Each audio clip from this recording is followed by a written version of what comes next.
Hey, welcome back, boys and girls. Welcome to my channel. I'm fresh off of my first feature film at the Pan African Film Festival, and I want to share with you guys three major lessons that I learned from this opportunity.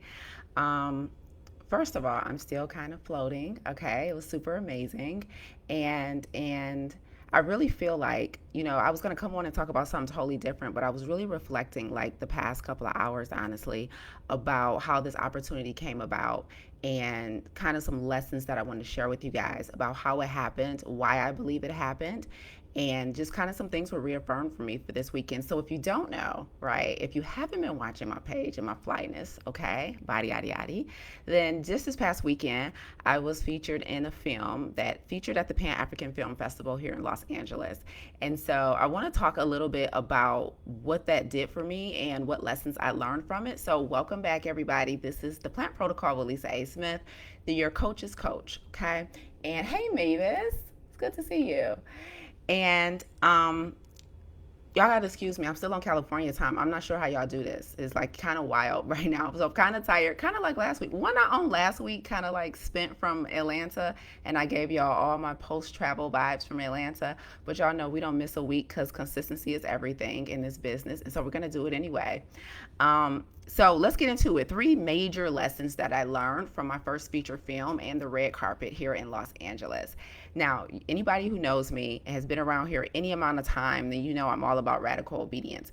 And so I want to talk to you guys first about how I landed this opportunity. The very first major lesson that I learned from this opportunity is that obedience is attractive. Obedience is attractive. So I kind of mentioned in my last post that the reason I got this opportunity was because a client of mine recommended me. And the important thing to note about this is that I didn't ask for this opportunity. I didn't apply for this opportunity. All I did was be attractive to what I'm being called to do, to what God is asking me to do. And as a result of that, somebody saw it and decided that I needed to be connected with someone else who was also being obedient in her calling. And one of the things that obedience allows you to do is it allows your name to be in rooms that your feet hasn't stepped in yet. And this has happened to me multiple times over my career, which is why I'm so committed to obedience and why I'm so committed to just doing what God asked me to do in the moment. Because one of the things I get complimented on over and over and over again is like my passion. If nothing else, people are always like, Lisa, we see your passion. We feel your passion. Oh my God, when you speak, you're so passionate, right? And that's because I'm only doing, what's in my heart, and I'm only being led by my heart and not my mind, which is a hard thing to do initially, right? But there is a point where your heart and your head can have alignment. And for me, this past weekend, this opportunity to be in this film, this opportunity, to for my company and the work that we do to get recognized was a big deal to me, right? And it still hasn't quite hit me like I wanted to hit me. Like my mom was asking me this weekend, like, how do you feel? She asked me like 100 times, like, how do you feel? How do you feel? And I'm like, I don't know, right? I don't know. I don't know what it feels like yet. But what I know is that everything, all the work that I've been doing for nearly a decade has led up to this moment. And someone saw and felt my passion and felt like someone else needed to know my name. And so the very first lesson that I want you guys to take away from this is obedience is attractive.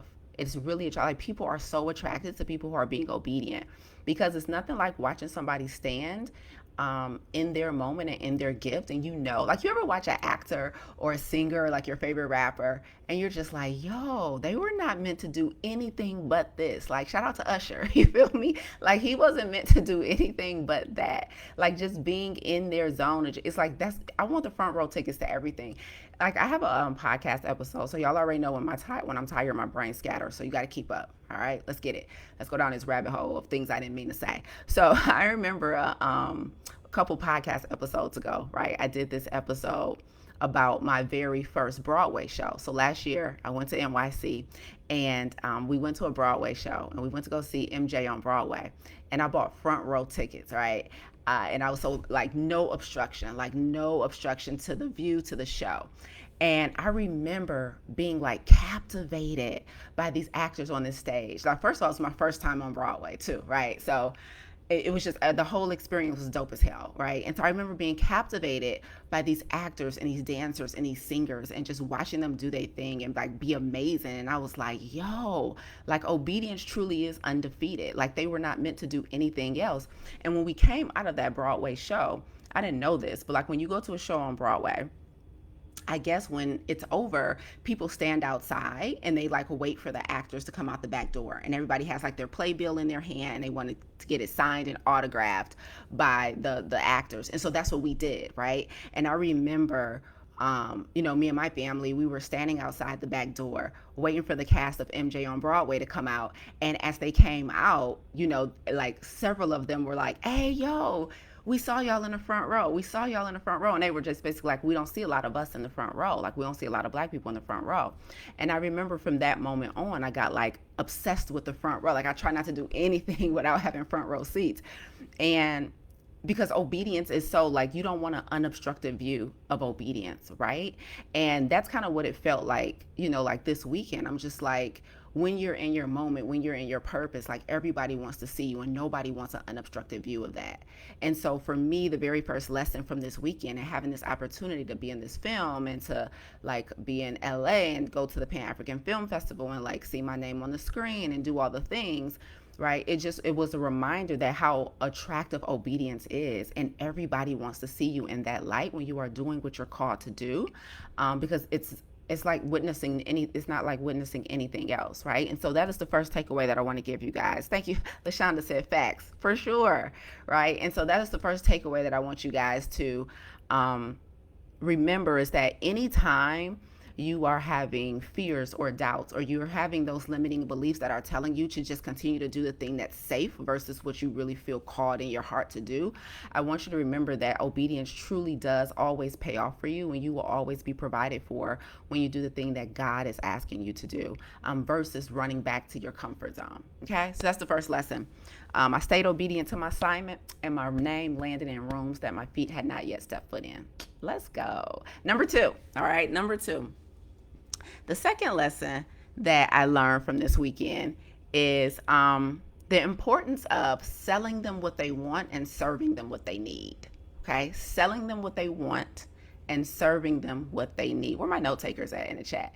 Selling them what they want and serving them what they need. Now, what did I sell them this weekend? I sold them this body. Let me tell y'all something. It's so crazy. So, like, I wore, if you guys saw my last post, you saw my dress, right? Waist out. I love a good shoulder out. Y'all know how I do, right? And after the film, so we watched the film, right? And after the film, inside the theater, we had what they call a talk back, right? And so they had like a Q&A situation.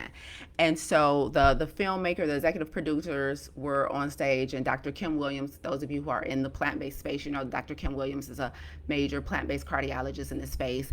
And so they were having the talk back, doing Q&A with the audience after the film, right? Now, mind you, I was in the film for just a few minutes, right? But I was talking my talk, like intellectual talk, like, the purpose of a plant-based diet and the purpose of optimal health. And of course, I mentioned radical obedience in the film because duh, right? But when I got called out in the audience, when they said my name in the talkback, it was for this body, right? Like they mentioned, like, okay, everybody can't wear a cutout. We must need to start eating plants. They didn't mention anything about what I said in the film. They didn't mention about the health side of it. They saw the body first, and they was like, okay, if that's what we can aspire to, then we might want to listen to what she has to say. So my body and my dress got me a shout out before my intellect did. Right. And so the importance here of selling them what they want and serving them what they need. Like if it took for my body to bring attention to what I really am passionate about, because afterwards, as I'm leaving the theater, several people came up to me wanting my information, wanting to know what I do. Right. But they saw what they saw first. Right. And it's part of the reason, like every time I do speaking engagements, every time I do certain appearances like that, I always intentionally make sure I dress in a certain way to make people know that like you can have both, right? You can be healthy on the inside and aesthetically pleasing. And that's a big deal for me. And I know it's a big deal for my audience. Like I'm not one of them people who's like, it doesn't matter as long as you're healthy. Like what? No, right? I'm trying to look good and feel good about what I see in the mirror too. And so as business owners, those of you who are like CEOs and business owners, this is what I want you to take away from this lesson. Like, it's okay that you're passionate about what you do and you really think like, people need to understand the underlying value of their health or the underlying value of being smart with their money or the underlying value of whatever. in business, from a marketing standpoint, you always want to sell the people what they want. And when you get them on the other side of the paywall, when you get them in your program, when you get them in your offer, then you serve them what they need. It's just like my coaches inside the Plant Protocol when I'm like, yo, we got to choose a specialization for you. And they'll be like, but Lisa, I really want to focus on like the full mind, body, and spirit. Right? And I'm like, yo, you're going to focus on the full mind, body, and spirit. We're going to focus on their mindset. You're going to give them everything that they need when they get in, but you got to sell them what they want, right? Because most people, most consumers, they don't know what they want. They don't know what they actually need. Now, you as the expert, you as the subject matter expert, you always know what they need, and you're going to have all of that embedded into your programming. But nobody is trying to like center their chakras and work through their childhood trauma. Don't sell people that. Okay, don't tell them you're going to dig deep into their mindset and their limiting beliefs. Like, just sell them what they want. Like in the Plant Protocol, I tell them, yo, I'm going to help you build a profitable plant-based coaching business, and I will. But when they get inside, and any of my coaches who are on right now can confirm this, when you get inside of the Plant Protocol, it's a whole personal development situation. Like, I'm upending your whole mindset. Like, I'm tearing you down and building you back up. But do I sell that? No. Right? So you sell them what they want, then you serve them what they need, right? So I always know when I do speaking engagements. I was at a speaking engagement last August in Atlanta for the National Black Nurses Association. And I never forget, like I said, I did my thing for about 25, 30 minutes, like wax deep, right, on the stage, right? We had a good time, everybody cackling, laughing. I was giving my best work, right? But as soon as I got done with that talk, this woman came up to me, looked me up and down, and was like, I know you telling the truth because your body looked like it. Like, how do I sign up? Like, I'm like, did you hear anything I said? Right? So it's okay, to make sure that if you need to be a little superficial sometimes to attract the people into your ecosystem that you need to serve, do that. Like, sell them what they want, serve them what they need. Y'all got it? All right. LaShonda said, you showing what eating good could get you, period.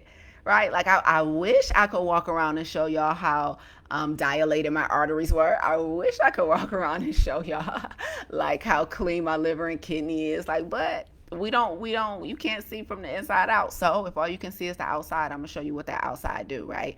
And so I didn't get shouted out at the end of the film about what I said in the film. Like, they weren't looking at me for like, tell us more about a plant-based diet and how that's going to extend our life expectancy. They like, stand up and spin around and let's see what that body do. I'm like, say less, right? Now come get this health, right? So just know your people, know your audience, and make sure you honor that. So that's lesson number 2. Thank you. Look at the note takers. Thank y'all. Okay, let's get into the final lesson. So the final lesson is that I personally learned from this past weekend. Being in the film, being on the red carpet, is the importance of handlers and the importance of just doing what you do. So my right hand, who now kind of like manages my career and manages my public persona, Kiwi, right? And one of the things, backstory, guys. So the film was the film was featured on Friday night. Okay. I had another speaking engagement on Thursday morning. So Wednesday, follow me, okay? Just follow me. If you don't follow me, it's okay, because I'm barely following me. Okay, so on Wednesday, I had to fly out of Michigan, and I flew to Austin, Texas, right? So I had a speaking engagement at the University of Texas Thursday morning, and then Thursday afternoon, I had to fly out of Austin, and fly to LAX. Okay. So I remember, I have these, 2 gigs back to back, right? I remember when I got to Austin, Kiwi called me like that morning, and she's like, the morning of my speaking engagement, and she's like, are you good? It's like, here's what I need you to do. She's like, I don't need you to do anything else, but just do what you do. Don't try and figure anything out. Try and get some footage if you can and get it over to me. She's like, Lise, but I just need you to be in a zone, and I just need you to do what you do. And she kept saying that to me over, and it literally just hit me this morning. Like, I had to write it down, right? And then the day of the film on Friday, again, she called me like, you good? You got everything in place? She's like, is anybody else going to be there to film for you? She's like, make sure you get these type of clips. Make sure you get clips on the carpet. Make sure you get this, right? And she's just like, I just need you to do what you do. And she says it to me all the time. Like, in our meetings, me and Kiwi meet every week. And she's like, tell me, that her favorite line is, and turns out it's my favorite line too. Her favorite line is like, tell me what you need so we can make this easier for you, so you can just do what you do.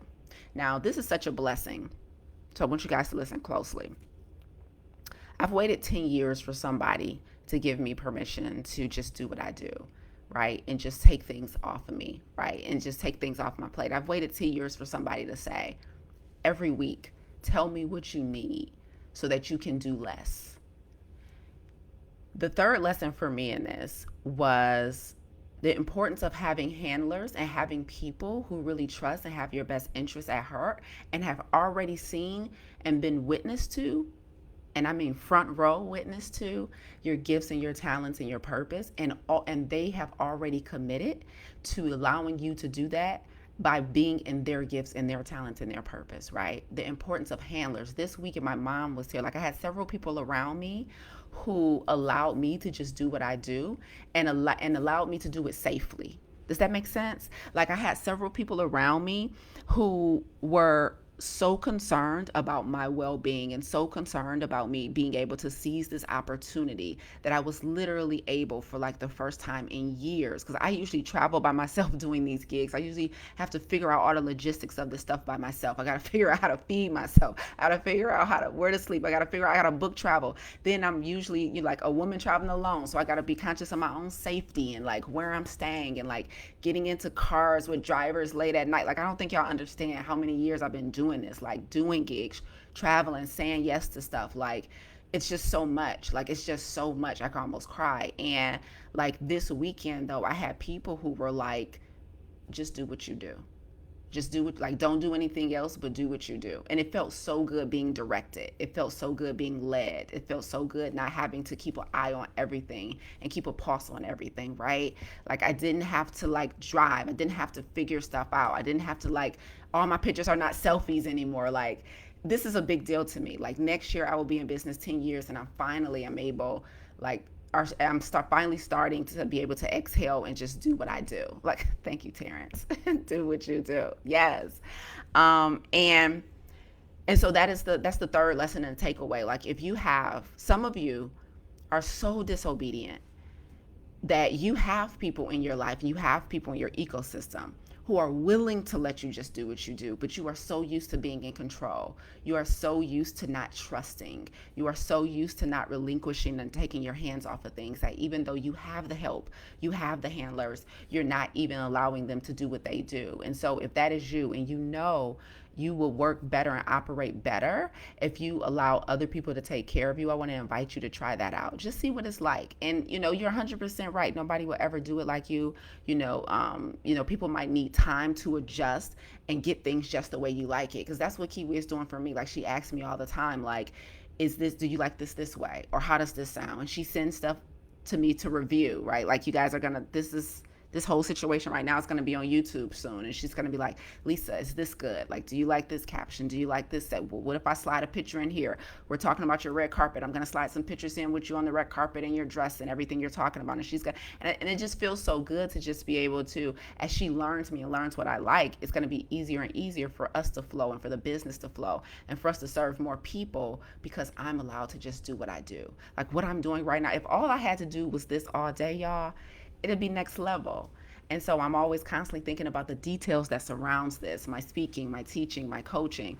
But now, I have people in my life who are allowing me to just do what I do. And so that hit hard for me this weekend, because there's no way. Like, my mom was integral to this, right? Like, so I don't like to talk to a lot of people. Like, y'all might not know this about me, but shout out to my coaches who are watching. They know I'm an introvert. We talk about this a lot inside the Plant Protocol.